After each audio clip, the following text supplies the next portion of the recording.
Pernah tak tengah sedap tidur malam, tiba-tiba terbangun sebab tangan dengan kaki rasa gatal yang amat? Rasa macam ada benda merayap, lepas tu automatik tangan terus nak menggaru sampai luka. Sebenarnya itu tanda skin barrier kita dah pecah sampaikan kuman senang masuk dan buat kulit makin meradang.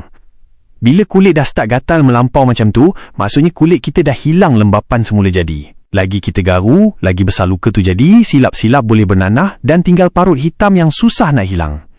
Bayangkan kalau dibiak lama, nak pakai baju pun rasa segan, nak solat pun pedih bila terkena kain. Saya faham sangat rasa tu, penat tau bila setiap hari kena hadap rasa pedih, gatal, lepas tu kena cover luka depan orang ramai. Sebab tu sekarang saya standby Fastwell Spray ni, yang ada gabungan Nano Silver dengan madu manuka untuk bagi perlindungan pada kulit. Sembuh je terus rasa tenang sebab Nano Silver tu matikan kuman, manakala madu manuka tu pula bantu kulit kita repair balik sel yang dah rosak.